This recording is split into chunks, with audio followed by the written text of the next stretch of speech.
आज हम बात करेंगे बालों के वक्त से पहले सफ़ेद होने के बारे में। इसमें एज एक ऐसा फैक्टर है जिसकी वजह से जब हम एक ख़ास एज तक पहुंचते हैं तो हमारे बाल सफ़ेद होना शुरू हो जाते हैं।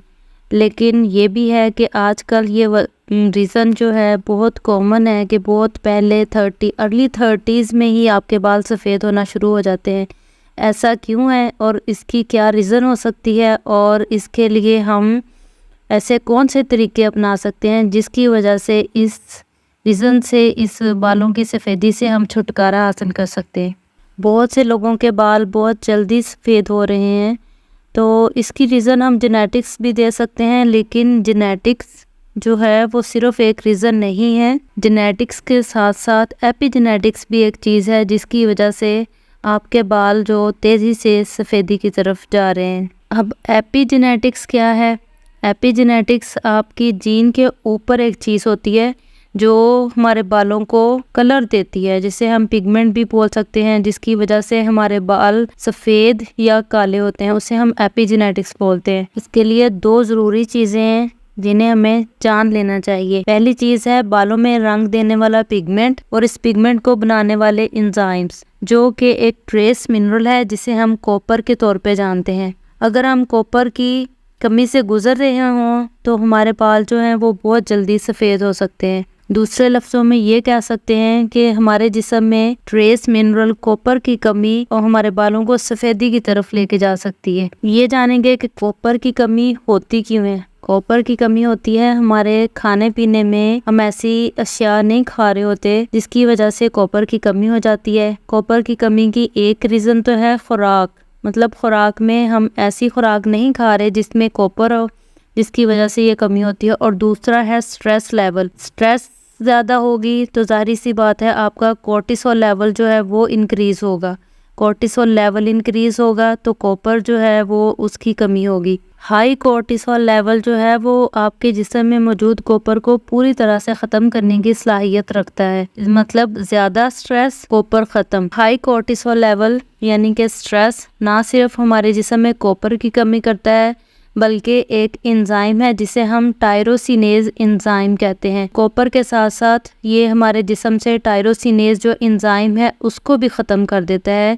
टायरोसिनेज एंजाइम का क्या काम है? टायरोसिनेज एंजाइम जो है वो हमारे बालों को जो कलर देने वाला मेलानिन पिगमेंट है उसको वो कलर देता है। मतलब अगर टायरोसिनेज एंजाइम मौजूद है तो हमारे जो बाल हैं वो ब्लैक होंगे। अगर टायरोसिनेज एंजाइम जो है उसकी कमी हो गई तो हमारे बाल बहुत तेज़ी से सफ़ेदी की तरफ जाएंगे। ये चीज़ तो आपने खुद भी नोट की होगी कि जब आप ज़्यादा स्ट्रेस लेते हैं, ज़्यादा टेंशन लेते हैं तो आपके बाल पहले से ज़्यादा सफ़ेदी की तरफ जाते हैं। आपके बाल ना पहले से ज़्यादा सफ़ेद होने लगते हैं। तो इसका एक हल तो ये है कि आप जितना हो सके अपनी स्ट्रेस में कमी लाएं, टेंशन फ्री रहें। लेकिन टेंशन कम करना इतना आसान नहीं है जब तक आप इस चीज़ से लड़ रहे हैं कि आप अपने आप को टेंशन फ्री करने की तरफ लेके जा रहे हैं। आप कॉपर को अपने जिस्म में ज़्यादा करने के लिए आप क्या कर सकते हैं? आप यही करेंगे कि आप हाई कॉपर फूड्स जो है वो लेने शुरू करें ताकि आपके जिस्म में जो कॉपर की कमी है वो पूरी हो। मैं आपको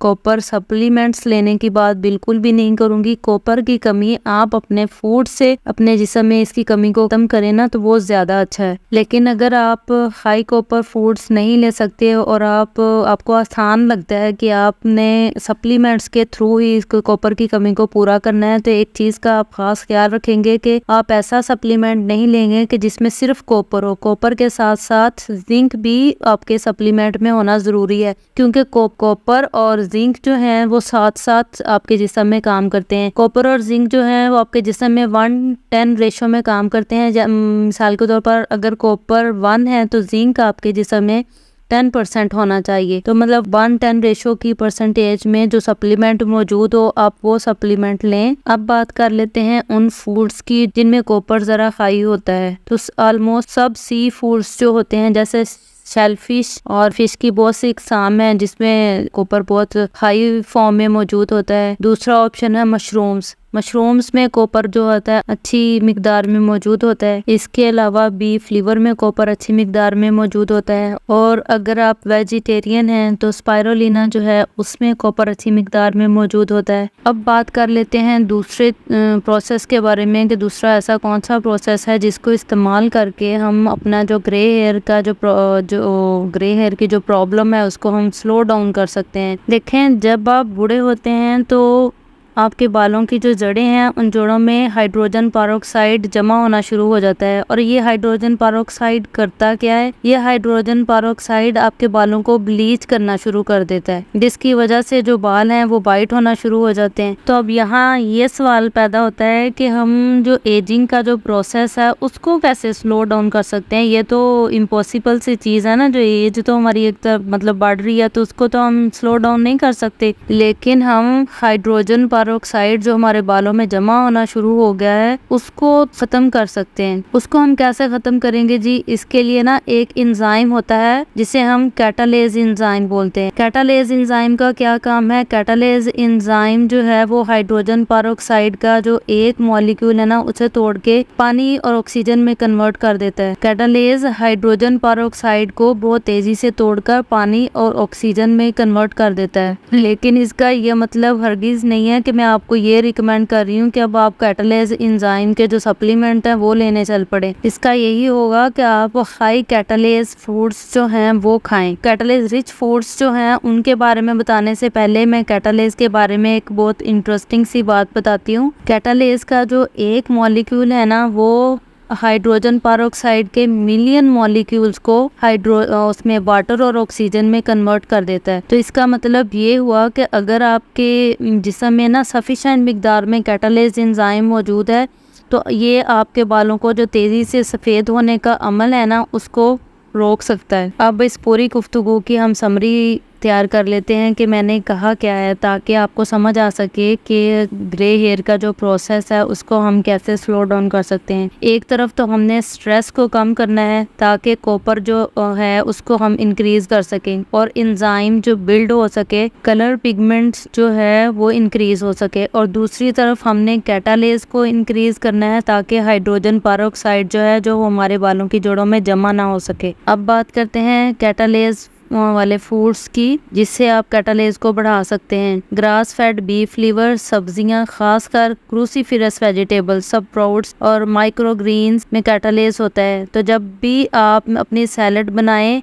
उसमें थोड़ा सा माइक्रोग्रीन्स या स्प्राउट्स डाल लें ताकि आपको थोड़ा और कैटालेज मिल सके। और हाँ, अगर आप सलाद बना रहे हैं तो वेजिटेबल्स जो है ना उनको रॉ वेजिटेबल्स के तौर पर यूज़ करें, उनको ओवर कुक ना करें। इसके अलावा आपने अपना स्ट्रेस लेवल है वो कम करना है, एक्सरसाइज करनी है, smoking, alcohol, junk food, sugar और रिफाइंड कार्ब्स जो हैं उनसे बचना है। इस वीडियो में हमने premature greying of hair को ऑलमोस्ट कवर कर लिया है। अब बात करते हैं कि बालों को की जनरल हेल्थ की क्या और भी ऐसी चीज़ें हैं जिससे हम अपने बालों की जो को हेल्दी रख सकते हैं। तो जी बिल्कुल ज़रूर रख सकते हैं। अब इस टॉपिक पे हम आने वाली वीडियो में ज़रूर बात करेंगे इंशाल्लाह। खुश रहें, खुश रखें, खुशियाँ बांटें।